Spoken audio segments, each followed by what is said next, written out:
The gossip started the moment Natalie Jensen accepted Isaac Orland's proposal, and by the time their engagement was announced in the spring of 1883, half of Stillwater, Oklahoma had already declared it the scandal of the decade. Natalie was a washerwoman's daughter who scrubbed other people's linens for pennies, her hands perpetually raw and red from lye soap, while Isaac was the youngest son of cattle baron Theodore Orland, whose ranch stretched across thousands of acres of prime Oklahoma territory. The whispers in the mercantile, the cruel laughter behind gloved hands at church, the pointed snubs from women who used to at least acknowledge her existence, it all cut deeper than Natalie expected. But she held her head high because Isaac looked at her like she hung the moon and stars. Natalie had never planned to fall in love with someone like Isaac Orland. She had been delivering fresh laundry to the Orland ranch house one scorching afternoon in July of the previous year when her cartwheel had broken on the dusty road, sending carefully folded sheets tumbling into the dirt. She had been near tears, knowing her mother would have to wash everything again, when a voice had called out asking if she needed help. Isaac had been returning from checking fence lines, his black horse gleaming with sweat, his hat pushed back to reveal sun-bronzed features and the kindest brown eyes she had ever seen. He was 23, only 2 years older than her, but he moved with the confidence of a man who knew his place in the world. He had fixed her wheel with tools from his saddlebag, then helped her refold every single sheet without a word of complaint. They had talked while they worked, and Natalie had been surprised by how easy it was to speak with him, how he listened like her words actually mattered. When he asked if he could call on her, she had laughed, thinking it was a joke. But Isaac Orland did not joke about such things. He had courted her properly for 8 months, riding into town every Sunday after church, bringing her wildflowers he picked himself, sitting on her mother's tiny porch and talking about everything under the sun. His family had been appalled. Theodore Orland had forbidden the match, called Natalie a gold digger, and worse things Isaac refused to repeat. Isaac's older brothers had mocked him mercilessly, and his sister had refused to even meet Natalie. But Isaac had stood firm, and when he turned 23, he told his father he would marry Natalie with or without the family's blessing. Theodore had finally given a grudging permission, but made it clear that Isaac would receive no financial support beyond his modest wages as a ranch hand. The grand house Isaac had been promised, the herd of cattle that was supposed to be his all of it, was suddenly conditional on him making what his father called a suitable match. Isaac had not cared. He had taken Natalie's hands in his and told her he would rather live in a soddy with her than in a mansion with anyone else. The wedding was set for June.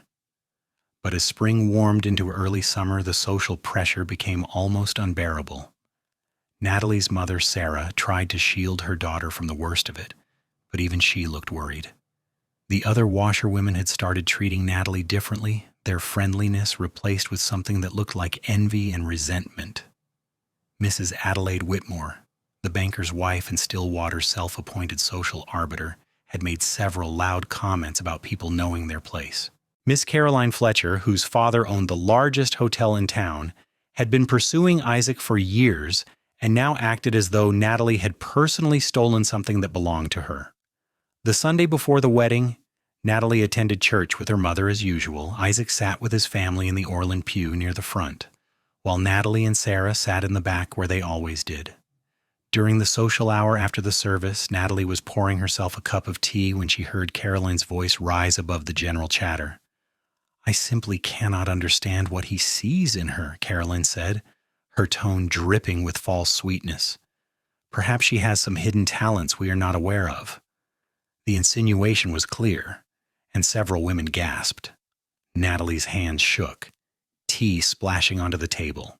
"She is marrying so far above her station the poor dear will not know which fork to use," Adelaide Whitmore added with a cruel laugh. "Can you imagine her trying to host a dinner party? The embarrassment." "Isaac will regret this within a year," another voice chimed in. "Mark my words, he will come to his senses and realize what a terrible mistake he has made." Natalie set down the teacup before she dropped it. Her face burned with humiliation, and she could feel tears threatening. She turned to leave, to escape before she broke down completely and nearly collided with Isaac. He was standing right behind her, his face set in hard lines she had never seen before. He had heard everything. For a moment, Natalie feared he might make a scene, but instead he took her hand and led her to the center of the room. The conversations died away as people realized what was happening. "I have heard quite enough gossip over the past few months," Isaac said, his voice carrying clearly through the suddenly silent room. "So let me make something perfectly clear to everyone here. Natalie Jensen is the finest woman I've ever known. She is kind, she's honest, she works harder than anyone I have met, and she has more integrity in her little finger than most people in this room have in their entire bodies." Caroline's face went white, then red. Adelaide Whitmore's mouth fell open. "People keep saying Natalie is marrying above her station," Isaac continued, his hand tightening around Natalie's. "But the truth is the exact opposite. Natalie is above everyone I know, including myself. She has never judged anyone by their bank account or their family name. She has never been cruel for the sake of cruelty, or looked down on someone because they had less than she did. She sees people for who they truly are, and she chooses kindness every single time." Tears were streaming down Natalie's face now, but they were different tears. "I am the one marrying above my station," Isaac said firmly, "and I thank God every day that she said yes because I do not deserve her.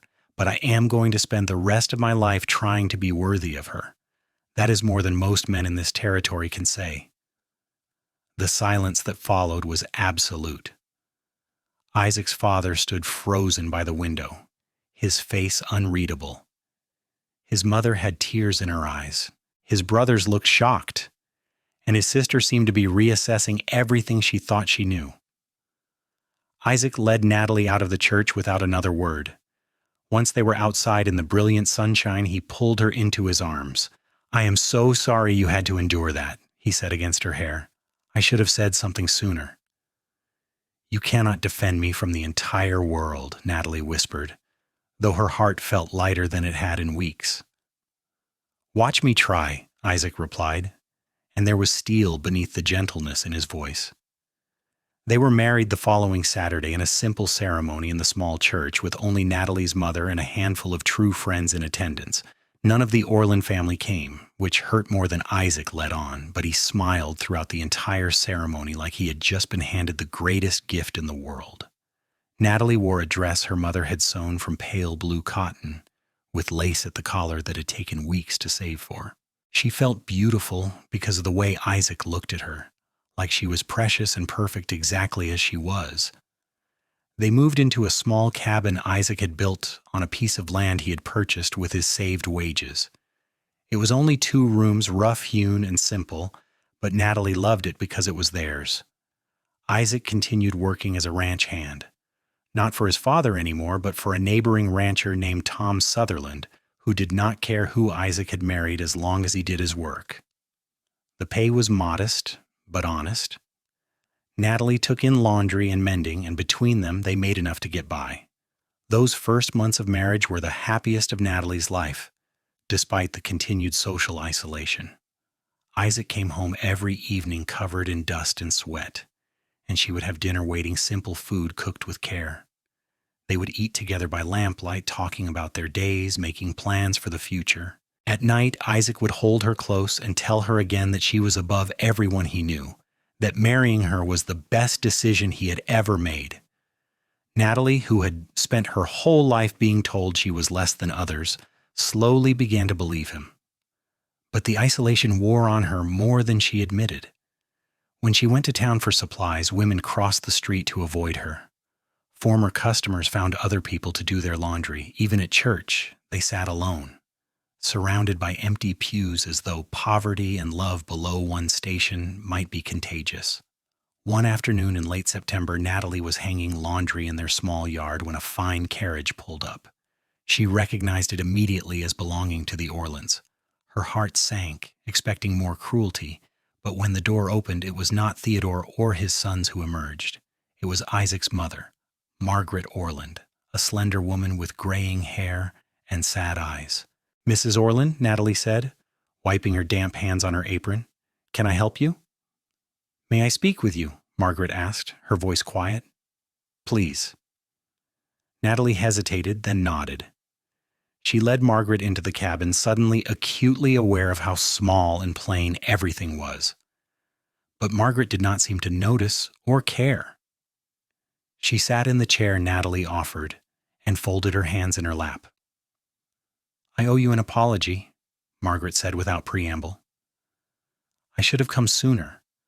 I should have stood up for you and Isaac at the wedding. I should have done many things differently, and I am ashamed that I did not." Natalie sat down slowly, not trusting her own voice. "I married Theodore when I was 18, Margaret continued. "My family had money but no prestige, and his family had prestige but needed money. It was a practical arrangement, and I convinced myself that was enough. But watching you and Isaac together, seeing how he looks at you, hearing how he speaks about you, that is what marriage should be. That is what I never had." "I do not know what to say," Natalie admitted. "You do not need to say anything. I just wanted you to know that I see you, truly see you. And what I see is a woman who makes my son happier than I have ever seen him. That matters more than money or status or what Adelaide Whitmore thinks." Margaret's eyes were wet. "I would very much like to get to know you, if you will allow it. I cannot speak for my husband or my other children, but I want to be part of Isaac's life, and that means being part of yours." It was the beginning of an unlikely friendship. Margaret visited once a week, always when Theodore was occupied with business. She brought small gifts, a warm shawl, a set of pretty dishes, books she thought Natalie might enjoy. More importantly, she brought companionship and conversation. She told Natalie stories about Isaac as a boy, and Natalie shared dreams about the future she and Isaac were building together. The territory of Oklahoma was still rough and developing in 1883, and Stillwater itself was only a few years old as an official township.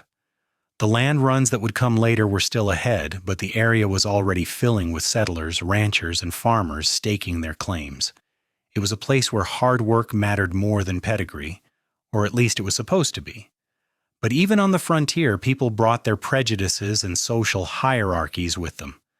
Isaac proved his father wrong in every way that mattered. He was tireless in his work, respected by the other ranch hands, and trusted by Tom Sutherland. By the following spring, Tom offered Isaac a partnership of sorts. Isaac would manage a section of the ranch and receive a percentage of the profits from the cattle raised there. It was a significant opportunity, and Isaac accepted it immediately. With the increased income, Isaac made improvements to their cabin. He added a proper kitchen, expanded the bedroom, and built Natalie a covered porch where she could sit in the evenings. He bought her a good wood stove to replace the temperamental old one, and a rocking chair he carved himself. Natalie planted a garden, and by summer they had fresh vegetables to eat and extra to sell in town. The people of Stillwater began to notice. It was hard to maintain the fiction that Natalie was a grasping social climber when she was clearly working as hard as Isaac, contributing equally to their modest but growing prosperity. It was difficult to claim Isaac had made a terrible mistake when he was obviously thriving, his reputation as a skilled cattleman growing throughout the territory. In July, a full year after that humiliating scene at the church, Natalie discovered she was pregnant. She told Isaac one evening after supper, nervous about how he might react. They had talked about children, of course, but always as something far in the future, when they were more established. Isaac's reaction was pure joy.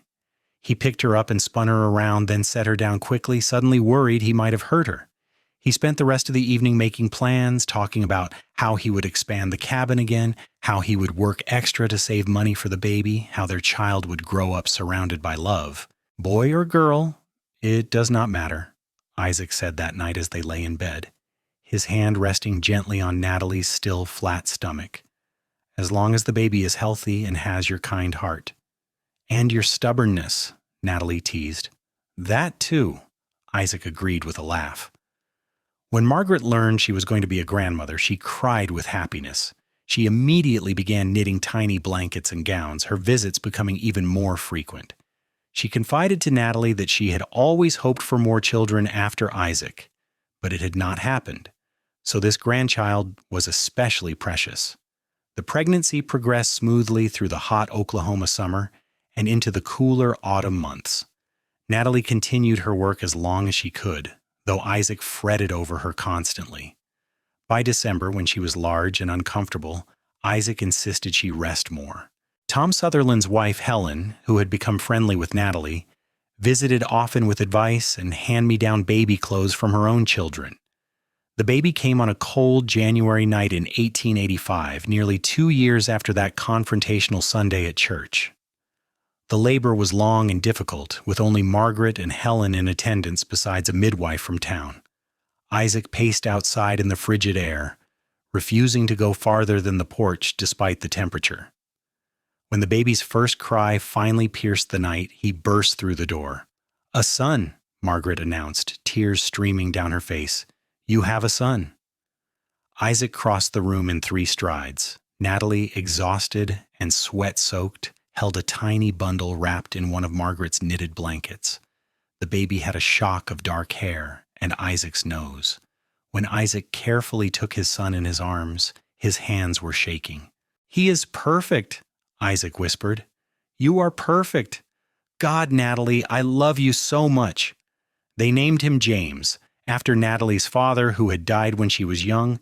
James Theodore, with the middle name a hesitant olive branch toward Isaac's father, though they had no idea if Theodore would care. As it turned out, he did care. Margaret brought Theodore to meet his grandson when James was 2 weeks old. The older man stood in their small cabin looking uncomfortable and out of place in his expensive suit. But when Margaret placed the baby in his arms, something in Theodore's stern face softened. "He has the Orland chin," Theodore said gruffly. "And his mother's eyes," Margaret added pointedly.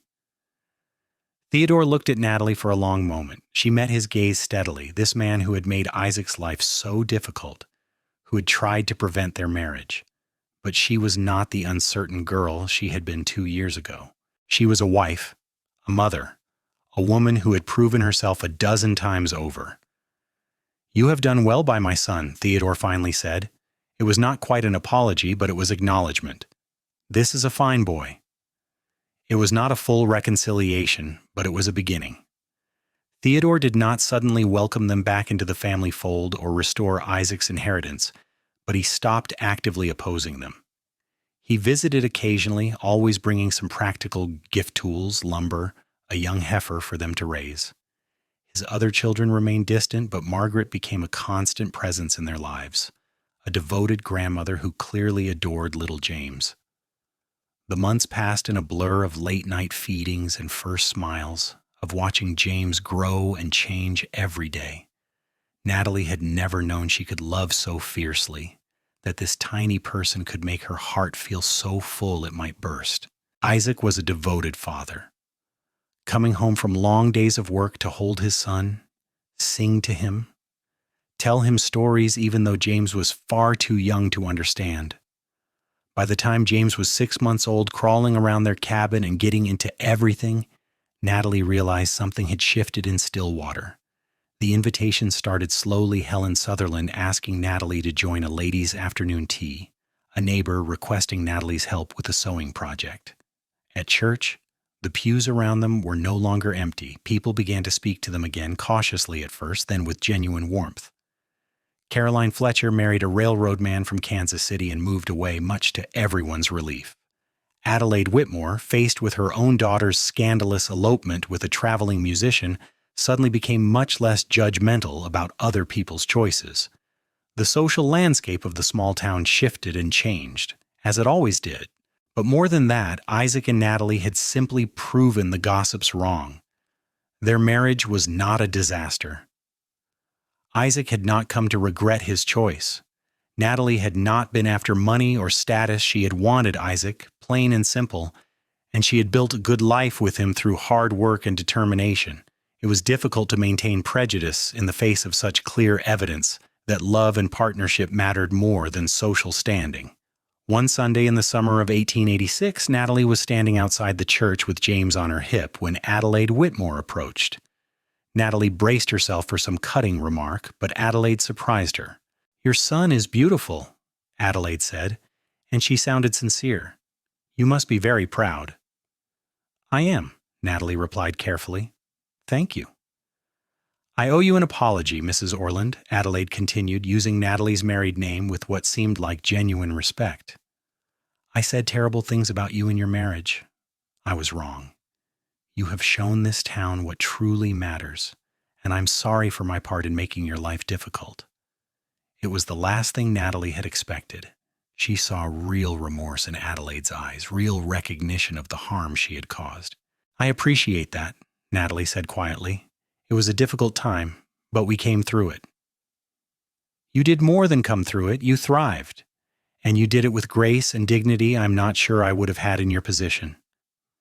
Adelaide hesitated. I hope you might consider joining Our Lady's Auxiliary. We do charitable work, and I think your perspective would be valuable. Natalie had been excluded from that particular social group since the engagement, the auxiliary being Adelaide's personal domain. The invitation was significant, a public declaration that Natalie was being welcomed back into polite society. I would like that, Natalie said, and meant it. She was not holding grudges. Life was too short, and she had too much to be grateful for. Isaac's partnership with Tom Sutherland continued to flourish.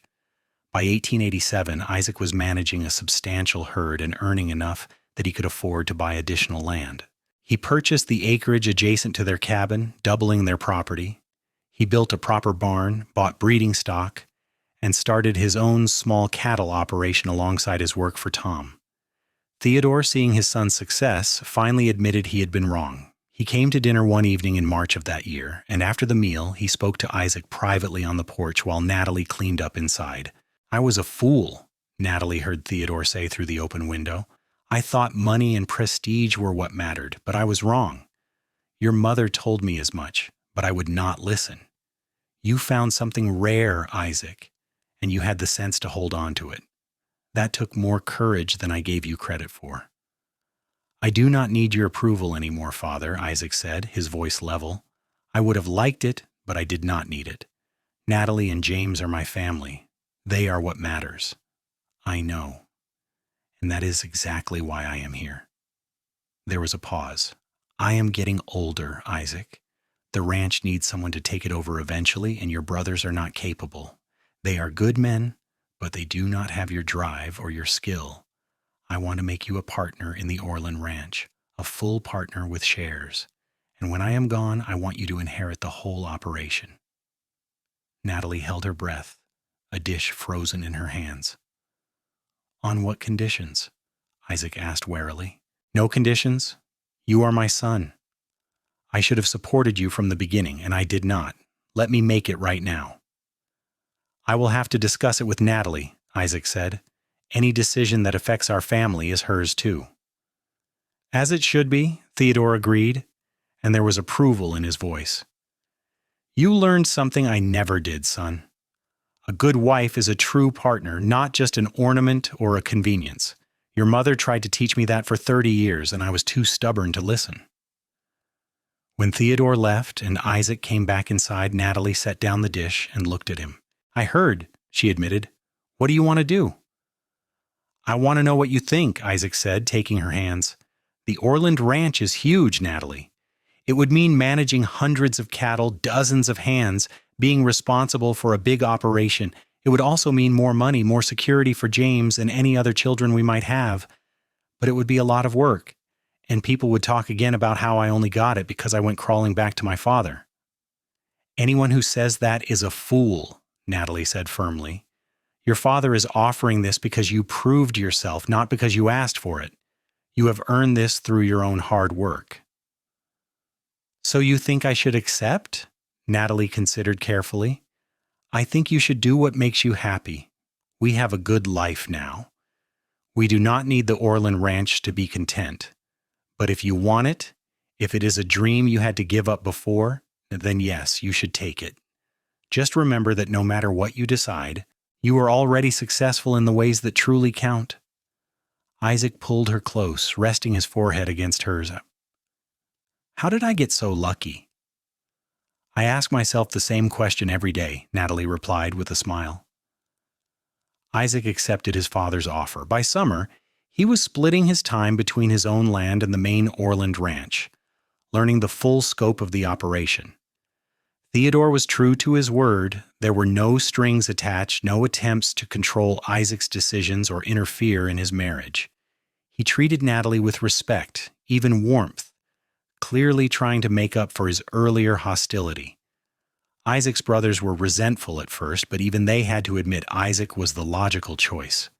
He knew cattle better than either of them, worked harder, and had the respect of the ranch hands. By the end of the year, the partnership was working smoothly. Natalie found herself in an odd position, suddenly the wife of a prominent rancher, welcomed into social circles that had previously shunned her. She handled it with the same grace she had shown during the difficult times, neither gloating nor holding grudges. She joined Adelaide's auxiliary and discovered she enjoyed the charitable work. She made friends, real friends, women who valued her for who she was rather than who she had married. In the spring of 1888, Natalie gave birth to their second child, a daughter they named Clara Margaret, after no one in particular for the first name, but with Margaret as a middle name to honor Isaac's mother. Clara had Natalie's blonde hair and Isaac's brown eyes, and she was a sunny, easy baby compared to James, who had been colicky and fussy. Margaret was overjoyed to have a granddaughter, and James, now 3 years old, was fascinated by his tiny sister. Natalie watched Isaac with their children and fell in love with him all over again. He was patient and playful, devoted and protective.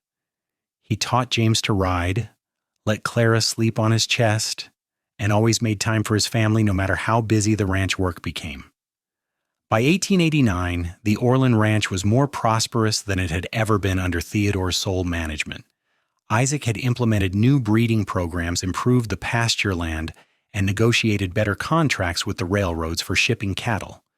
Theodore, his health declining, officially made Isaac a full partner and began stepping back from day-to-day operations. The town of Stillwater had grown as well. What had been a small frontier settlement was becoming a proper town with a school, a new church, several stores, and even a small library. The Oklahoma land runs were changing the face of the territory, bringing thousands of new settlers. It was an exciting, chaotic time, full of possibility. Natalie and Isaac's cabin, which had once seemed so small and humble, now felt like a cherished first home. They had built a proper ranch house on their own land, close enough to the original cabin that they could still see it from their porch. The new house was spacious and comfortable, filled with furniture Isaac had made and decorations Natalie had chosen. It was not as grand as the main Orland ranch house, but it was theirs, built with their own money and their own labor. On a warm evening in June of 1890, 7 years after that confrontational Sunday at church, Natalie and Isaac sat on their porch watching the sunset. James was playing with a wooden horse Isaac had carved, and Clara was napping in her cradle, her tiny fists curled beside her face.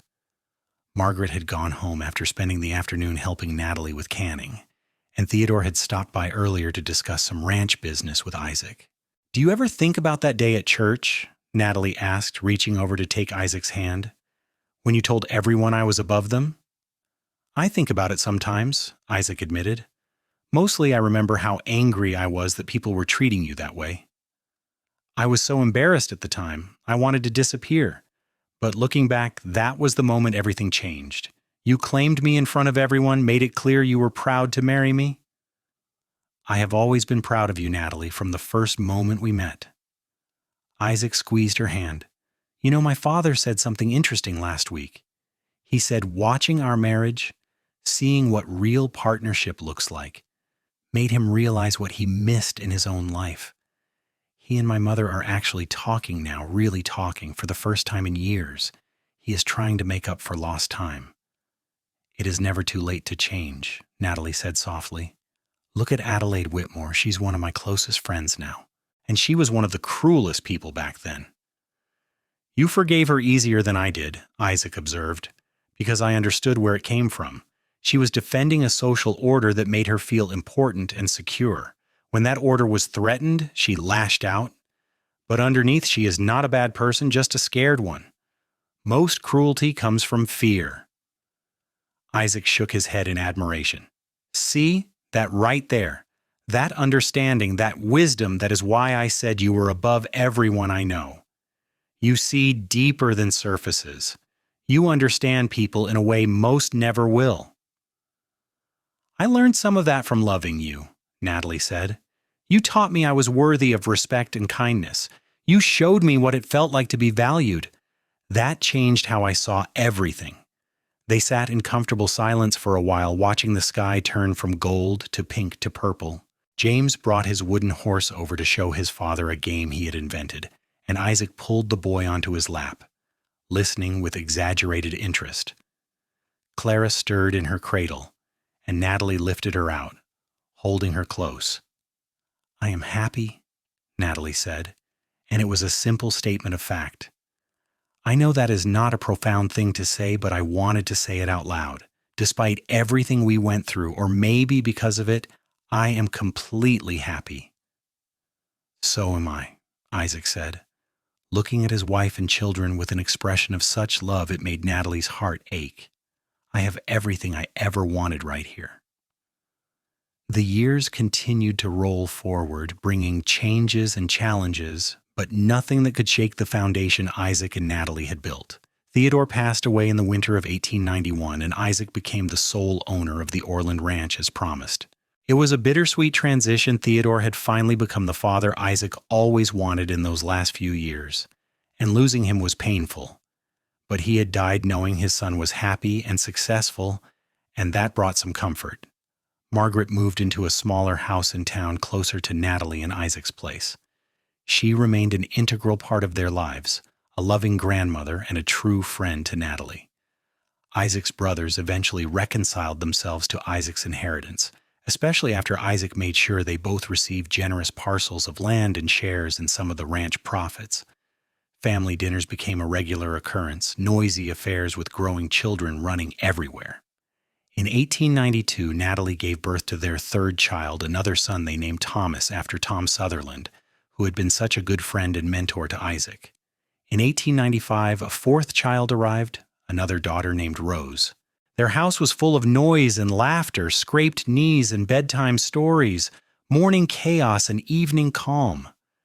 The Orland Ranch prospered under Isaac's management. He was known throughout Oklahoma Territory as a fair boss and a skilled cattleman, someone whose word was his bond. He trained young cowboys, many of them from poor families like Natalie's had been, and he judged them on their work ethic and character rather than their backgrounds. More than one of them later said that working for Isaac Orland had changed their lives, that he had given them chances no one else would. Natalie expanded her charitable work, focusing particularly on helping young women from poor families get education and opportunities. She never forgot where she came from, never took for granted the life she now had. The Ladies' Auxiliary, under her increasing influence, started a scholarship fund for girls who wanted to attend the new teachers' college. They opened a lending library so everyone in town could access books regardless of their ability to pay. They organized support for families in crisis, ensuring no one went hungry or homeless if they could help it. By the turn of the century, Stillwater had become a thriving town, and the Orland name was respected not for old money or social pretension, but for genuine contribution to the community. When people talked about Isaac and Natalie Orland, they spoke of a true partnership, a marriage built on love and mutual respect that had weathered every storm. On their 20th wedding anniversary in June of 1903, Isaac organized a party at their ranch. It was not a grand society affair, but a real celebration with friends, family, ranch hands, and townspeople all mixing together. There was fiddle music and dancing, tables laden with food that everyone had contributed, and children running wild under the summer stars. At one point, Adelaide Whitmore raised her glass and called for a toast. The crowd quieted, and Adelaide smiled at Natalie and Isaac. 20 years ago, I said some terrible things about this marriage, Adelaide announced, her voice carrying across the yard. I said it would not last, that it was a mistake. I was wrong, and I am glad I was wrong. Isaac and Natalie Orland have shown all of us what matters in life. Not money, not status, not who your parents were or what school you attended. What matters is love, hard work, integrity, and treating people with kindness and respect. They have built something beautiful together, and we are all better for knowing them. To Isaac and Natalie, may they have 20 more years of happiness, and then 20 more after that. To Isaac and Natalie, the crowd chorused, raising their glasses. Natalie felt tears on her cheeks, the good kind. Isaac pulled her close and kissed her forehead. "I told you that you were above everyone I know," he whispered. "I was right." "We are equals," Natalie corrected gently. "We always have been. That is what makes it work." "Equals, then," Isaac agreed. "Partners."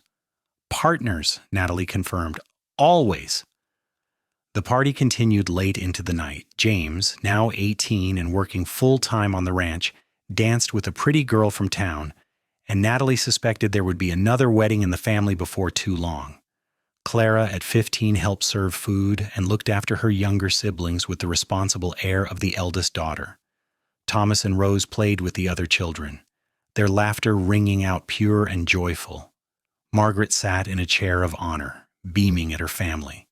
She had told Natalie once that watching Isaac and Natalie's marriage had taught her it was never too late to ask for what you deserved in life. In Theodore's final years, she had finally demanded he treat her as a true partner, and to his credit, he had tried. They had found a kind of peace together before he died. Now she lived her life with a contentment she had never expected, surrounded by grandchildren and purpose. As the night wore on and the party showed no signs of stopping, Isaac took Natalie's hand and led her away from the crowd, up to a small hill that overlooked their property.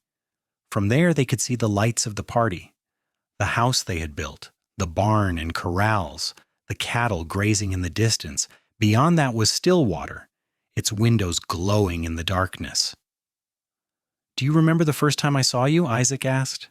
"When your cartwheel broke? I remember thinking you were the handsomest man I'd ever seen and that I had to look absolutely terrible, covered in dust and sweat," Natalie said with a laugh. "I thought you were beautiful, but more than that, I thought you were strong. You were not crying or helpless. You were trying to fix it yourself, determined to manage. I admired that." "I thought you were joking when you asked to call on me." "I have never been more serious about anything in my life." Isaac turned to face her, taking both her hands. "These 20 years have been the best of my life, Natalie. Every single day with you has been a gift. You made me better than I was. You made me want to be worthy of you." "You were always worthy," Natalie said. "From the very beginning, you saw me as an equal. You never made me feel less than you, never looked down on me or my family. Do you know how rare that is? Do you know how precious?" "I loved you," Isaac said simply. "Love does not rank or measure or compare. It just is." They stood together on that hill, husband and wife, partners in every sense of the word. The Oklahoma wind blew warm around them, carrying the scent of grass and cattle, wood smoke and roses from Natalie's garden. It was the smell of home, of a life built together through determination and devotion. The years continued their steady march. James married his sweetheart in 1905, a kind girl named Elizabeth, who fit into the family perfectly. They gave Natalie and Isaac their first grandchild in 1906, a boy they named Isaac after his grandfather. Clara surprised everyone by announcing she wanted to be a teacher and attended the college in Oklahoma City, returning with her degree and taking a position at the Stillwater School. Thomas showed a gift for horse breeding and started a small operation on a corner of the ranch. Rose, the youngest and most spirited, declared she wanted to be a doctor, which was almost unheard of for a woman, but Natalie and Isaac supported her dream wholeheartedly. The Oklahoma Territory became a state in 1907, and Stillwater celebrated with a huge festival. Isaac and Natalie attended the festivities with their children and grandchildren, part of a community they had helped build and shape. They were in their 40s now, middle-aged, but still vital, still deeply in love. One evening in 1910, Natalie found Isaac in his study, looking at an old photograph. It was from their wedding day, the two of them standing stiffly in front of the church, young and uncertain, but with hope shining in their eyes. "What are you thinking about, Nino?" Natalie asked, settling into the chair beside his desk. I'm thinking about that Sunday at church when I told everyone you were above them, Isaac said. And I'm thinking about how right I was. Not because you are better than other people, but because you have this capacity for growth and forgiveness and love that is extraordinary. You took every hard thing life threw at you and turned it into something good. We did that together, Natalie corrected. I could not have done any of it without you believing in me. And I could not have done it without you making me want to be the man you thought I was, Isaac replied. He set down the photograph and took her hand. If I had listened to my father, if I had married Caroline Fletcher or some other appropriate girl from a good family, I would have been miserable. I would have had money and status, but I would not have had this partnership, this love, this life. You gave me everything that matters. You gave me the same, Natalie said softly. You gave me a voice when I thought I did not deserve one. You gave me confidence and security and love beyond measure. You made me believe I was worth something. You were always worth everything, Isaac said fiercely. The whole world was wrong, and I was right. They laughed together, and it was the comfortable laughter of people who had shared countless joys and sorrows, who knew each other's hearts as well as their own. The next decade brought more changes. Margaret passed away peacefully in 1912, surrounded by her family.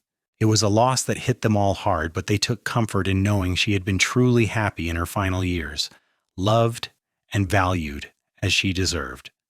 James took over more of the ranch management as Isaac began to slow down slightly, though he would never fully retire. Clara married a fellow teacher and had children of her own. Thomas's horse breeding operation expanded into a successful business, and Rose, against all odds, was accepted to medical school, becoming one of the first female doctors in Oklahoma. By 1920, Isaac and Natalie were grandparents many times over, their house frequently filled with visiting children and grandchildren. They had built something that would last beyond them, not just a successful ranch or a family name, but a legacy of love and respect and treating people as equals regardless of their birth or status. On a summer evening in 1923, 40 years after that fateful Sunday at church, Isaac and Natalie sat on their porch watching the sunset, just as they had so many times before. They were older now, with silver in their hair and lines on their faces. But when they looked at each other, they still saw the young people they had been, the hope and love that had started it all. "Do you have any regrets?" Natalie asked, a question she had never posed before. Isaac considered it seriously. "No," he said finally, "not a single one.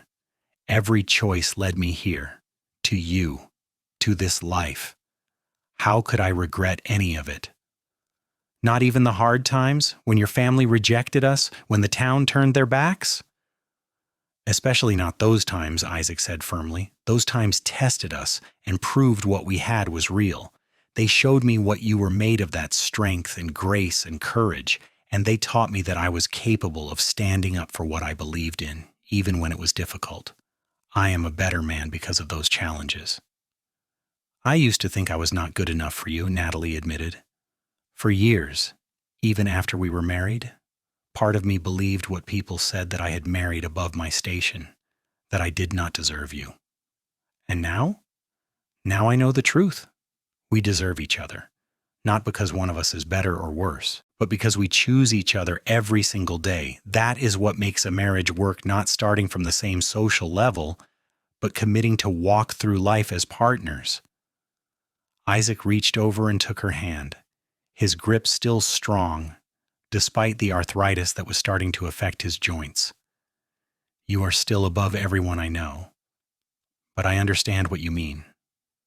We built this together, as equals." They sat in silence as the sun dipped below the horizon, painting the Oklahoma sky in shades of orange and purple and red. In the distance, they could hear their grandchildren playing in the yard, their laughter carrying on the evening breeze. The ranch spread out around them, prosperous and well-maintained, a testament to decades of hard work. Inside the house, family members were preparing dinner. James and his wife Clara and her husband Thomas, with his fiancée Rose, visiting from the hospital where she worked in Oklahoma City. 3 generations under one roof, bound together by blood and love and shared history. I am grateful, Natalie said quietly, for all of it. For you standing up for me when no one else would. For building this life with me. For never making me feel less than I was. For loving me even when the world said, you should not. I am grateful too, Isaac replied, for your courage in saying yes when you knew how hard it would be, for standing beside me through everything, for being exactly who you are, kind, strong, honest, beautiful, inside and out. You are the best thing that ever happened to me, Natalie Jensen Orland. You always have been. As the stars began to appear in the darkening sky, they remained on the porch, hand in hand, 2 people who had defied expectations and built something extraordinary. They had proven that love could transcend social boundaries, that character mattered more than pedigree, that partnership was worth more than wealth or status. The town of Stillwater had learned those lessons too, slowly and imperfectly, but genuinely. The rigid social hierarchies that had seemed so important in 1883 had eroded over the decades, replaced by a more democratic spirit that valued hard work and integrity over family name. The change was not complete, and prejudices still existed, but the shift was real. And Isaac and Natalie had been part of making that change happen simply by living their lives with honesty and grace. As they finally rose to go inside for dinner, surrounded by the family they had created and the love they had nurtured for 40 years, both of them felt a profound sense of completion. They had lived fully, loved deeply, and built a legacy that would endure long after they were gone. The story could have ended there, with that perfect moment of contentment and reflection. But life, as Isaac and Natalie well knew, did not stop at perfect moments. It continued forward, bringing new joys and new challenges, new reasons to love and be grateful. In 1925, Isaac suffered a mild heart attack while out checking cattle. He recovered, but it was a stark reminder of mortality. He was 65 years old, and while he was still strong and active, he could not ignore the fact that time was marching on. Natalie, at 63, felt the same awareness. They had been blessed with good health and long life, but they both knew their years were finite. Rather than becoming morbid, this realization made them cherish each day even more. They took long walks together around the ranch, pointing out favorite places and sharing memories. They spent hours with their grandchildren, making sure each one knew they were loved and valued. They wrote letters to family members, recording stories and advice they wanted to pass down.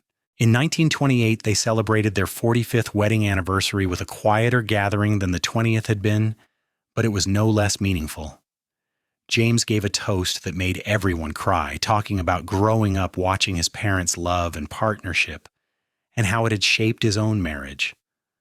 Clara spoke about how her mother had encouraged her education when women were rarely given such opportunities, and how her father had never once suggested she should settle for less than her dreams. Thomas and Rose added their own tributes, each one a testament to the kind of parents Isaac and Natalie had been. "You showed us what love looks like," Rose said, her voice steady despite the tears on her cheeks. "Real love, the kind that lasts and grows and sustains. You showed us that respect and partnership matter more than romance, though you had plenty of that too. You showed us how to treat people with dignity, regardless of their station in life. Everything good in us comes from you both." Margaret's children, now elderly themselves, would have been proud to see the family their brother had created. Even Isaac's siblings, who had once been so resentful, had come to appreciate what Isaac and Natalie had built. They attended the anniversary celebration with their own families, and there was genuine warmth in their congratulations. As the evening drew to a close and family members began to depart, heading back to their own homes and lives, Isaac and Natalie found themselves alone on the porch once more. It had become their favorite place. This simple wooden porch Isaac had built 45 years earlier as an addition to their tiny cabin. 45 years, Natalie marveled. Sometimes it feels like yesterday that we were young and just starting out. Other times it feels like we have always been together, like there was never a time before us. I prefer to think of it as 45 years and counting, Isaac said with a smile. We have more time ahead of us, God willing. However much time we have, I want to spend it exactly like this, Natalie said, gesturing to encompass the porch, the ranch, the life they had built. With you, with our family, in this place we made our own. Then that is what we will do, Isaac promised. They kept that promise in the years that followed. The ranch continued to run smoothly under James's primary management, with Isaac serving as an advisor and consultant. Natalie remained active in her charitable work, though she had passed the leadership of the ladies' auxiliary to younger women. They traveled occasionally, visiting Rose in Oklahoma City and taking a memorable trip to see the ocean, something neither of them had ever done before. But mostly they stayed home, content with the rhythms of ranch life and family visits. They watched their grandchildren grow and begin families of their own, making them great-grandparents multiple times over. They celebrated holidays and birthdays, weathered storms and droughts, and continued to love each other with the steady devotion that had sustained them through 4.5 decades. In the spring of 1933, as they approached their 50th wedding anniversary, the family began planning a major celebration. Half a century was a significant milestone, and everyone wanted to mark the occasion properly. But Isaac and Natalie, perhaps sensing that time was truly growing short, asked for something simple, instead just family gathered together for dinner. Nothing fancy or elaborate. The dinner took place on a beautiful June evening, almost exactly 50 years after that Sunday at church when Isaac had declared Natalie above everyone he knew. The house was full of people, children, grandchildren, great-grandchildren, all the extended family that had grown from that original union of a cattle baron's son and a washerwoman's daughter. Before they ate, Isaac stood to speak. At 73, he moved a bit more slowly, and his voice was not as strong as it once was, but his words carried the weight of a lifetime of love and experience.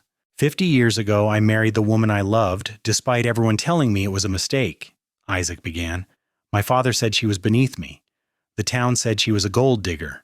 People mocked her and mocked me for choosing her, but I knew something they did not know. I knew that Natalie Jensen was the finest person I had ever met, and that I would be lucky if she agreed to spend her life with me. He paused, looking at Natalie with eyes that still held all the love they had held on their wedding day. I was right, Isaac continued. These 50 years have proven it beyond any doubt. Natalie has been my partner in every sense of the word. She has worked beside me, raised our children with love and wisdom, built this family and this legacy with me. She has shown me what it means to have integrity, to treat people with kindness, to stand firm in your principles even when it is difficult. She is still, after all these years, above everyone I know, not because she is perfect, but because she strives every day to be good and kind and true. Natalie was crying openly now, as were most of the people in the room. But more than that, Isaac said, she has been my best friend.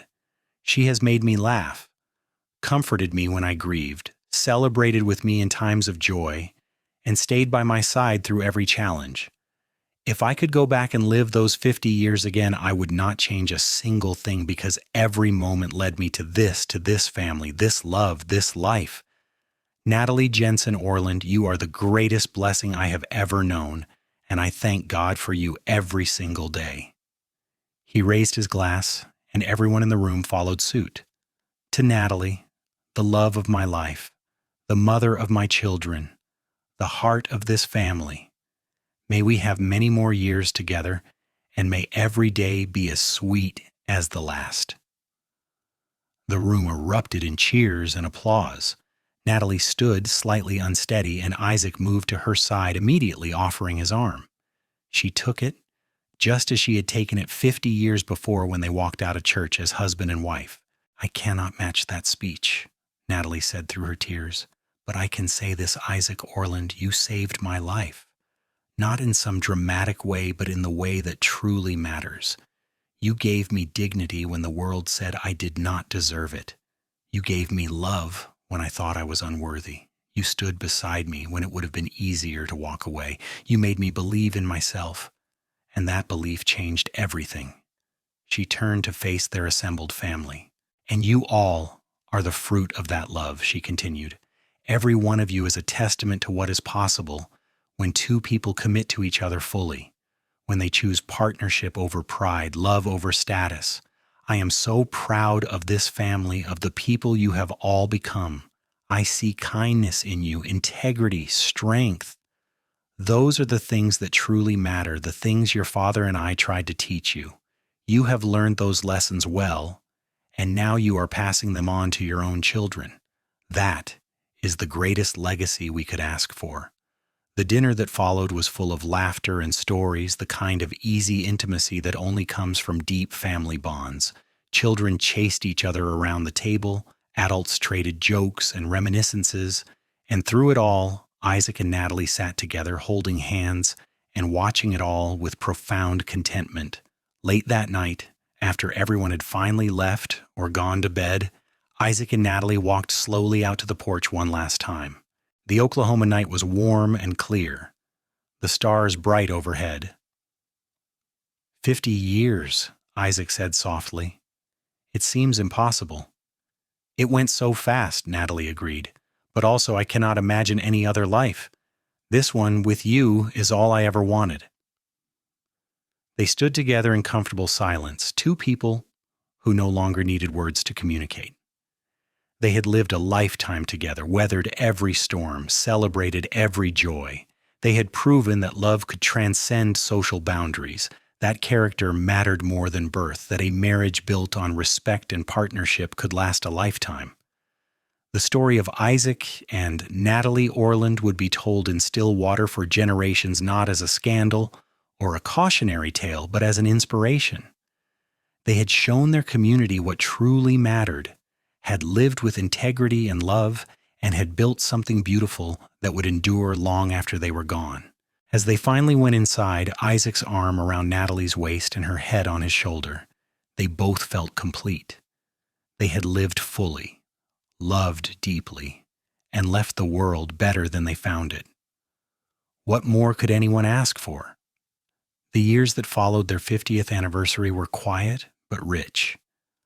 Isaac's health gradually declined, and by 1935 he was mostly confined to the house, his body finally giving way after 7 decades of hard living. Natalie cared for him with the same devotion she had shown throughout their marriage, and Isaac accepted her care with gratitude, never complaining about his diminishing strength. On a crisp October morning in 1936, Isaac woke early and asked Natalie to help him out to the porch. She bundled him in blankets against the chill and settled beside him, knowing without being told that this was important. "I want to watch the sunrise with you," Isaac said simply. They sat together as the sky lightened, watching the sun paint the Oklahoma landscape in gold and amber. Isaac held Natalie's hand, his grip weak but steady. "I am not afraid," Isaac said quietly. "I have had a good life, a full life. I have loved and been loved. I have no regrets." "Do not talk like that," Natalie said, though her voice broke. "You have more time yet." "Maybe a little," Isaac agreed, "but when the time comes, I need you to know something. You were right. All those years ago, we were equals, perfect partners, but you were also wrong about one thing. You were above me, Natalie, not in status or breeding, but in spirit. You were always the better person, the kinder heart, the stronger soul. I spent 53 years trying to be worthy of you, and I still do not think I managed it. But I tried, and that is because of you." "Isaac Orland, you stop that right now," Natalie said fiercely. "You were worthy from the first moment. You saw me when no one else did. You valued me when the world said I had no value. You stood up for me, built a life with me, loved me through everything. You were always worthy, always enough, always exactly what I needed." Isaac smiled, that gentle smile she had fallen in love with 53 years earlier. "Then we were both right. Equals and partners, just like you said." "Equals and partners," Natalie agreed through her tears, "always." They watched the sunrise together, and when James came out an hour later to check on them, he found his father had passed peacefully, his hand still holding his mother's, his face serene. The funeral was one of the largest Stillwater had ever seen. People came from across Oklahoma to pay their respects to Isaac Orland, the cattle baron who had judged men by their character rather than their bank accounts, who had stood up for his washerwoman wife and built a legacy of integrity and love. But more than anything, people came to support Natalie, the woman who had defied expectations and proved everyone wrong. Natalie mourned deeply but not bitterly. She had had 53 years with the man she loved, had built a beautiful life with him, had said everything that needed to be said. There were no regrets, no unfinished business, only gratitude for the time they had shared and grief at its ending. She lived another 12 years, surrounded by her children and grandchildren and great-grandchildren. She continued her charitable work, remained active in the community, and told stories about Isaac to anyone who would listen. She never remarried. How could she, when she had already had the love of a lifetime? On a summer evening in 1948, at the age of 87, Natalie passed away peacefully in her sleep. She was buried beside Isaac on a hill overlooking the ranch they had built together, under an Oklahoma sky that stretched forever. Their story became legend in Stillwater, the tale of a cowboy who had chosen love over status, and a washerwoman's daughter who had proven herself above everyone's expectations. It was told to children and grandchildren, held up as an example of what love should be. The Orland Ranch continued for generations, always run with the principles Isaac and Natalie had established: fairness, integrity, respect for all people regardless of their background. And on that hill where they were buried, someone placed a simple marker alongside their gravestones. It read, "She was mocked for marrying above her station. The cowboy said, 'You're above everyone I know.' Both were wrong. They were equals, partners, and proof that love transcends everything." It was the perfect epitaph for a perfect love story, one that had started with defiance and ended with legacy, one that had proven that the things that truly matter in life cannot be measured by money or status or family name. Isaac and Natalie Orland had lived that truth, and in doing so, they had changed not just their own lives but the lives of everyone around them. Their love story became a beacon for anyone who had ever been told they were not good enough, for anyone who had ever been mocked for following their heart, for anyone who believed that character mattered more than circumstance. It was a reminder that the truest measure of a person is not where they come from, but who they choose to be and how they treat others. And so the story of Isaac and Natalie lived on, passed down through generations, a testament to the enduring power of love that sees beyond surfaces to the heart beneath. They had defied their world's expectations and built something extraordinary, and their legacy would last as long as people believed in the transformative power of love, respect, and partnership. The Wild West may have been rough and unforgiving, but it was also a place where people could reinvent themselves, where old rules could be challenged and new ones written. Isaac and Natalie Orland had done exactly that, proving that the frontier was not just a physical place, but a state of mind, a willingness to venture beyond the known and accepted, to stake a claim on something better, to build a life on principles rather than prejudice. Their story ended not with tragedy or separation, but with fulfillment and legacy, the best possible ending for a love that had been tested by fire and emerged stronger, purer, and more true than anyone could have imagined on that Sunday in 1883, when a young cowboy had stood up in church and declared that the woman he loved was above everyone he knew. He had been right, but so had she when she said they were equals. The truth, as it so often is, lay in both statements together. They had lifted each other up, made each other better, and in doing so had created something greater than either could have achieved alone. That was the real magic of Isaac and Natalie Orland's love story, the reason it endured long after they were gone. It was not a fairy tale of rescue or transformation, but a realistic portrayal of what happens when two people truly commit to each other as partners, when they choose each other every day, when they build a life together on a foundation of mutual respect and unwavering support. In the end, their story was proof that love, real love, is not about one person being above or below another. It is about two people standing side by side, facing the world together, and refusing to let anyone or anything tear them apart. That was what Isaac and Natalie had done, and that was why their story mattered, why it was still being told decades after their deaths, why it would continue to be told for generations to come. The Wild West had many stories of gunslingers and outlaws, of cattle drives and land runs, of fortune and failure. But among all those stories, the tale of Isaac and Natalie Orland stood out not because it was dramatic or violent or filled with adventure, but because it was true.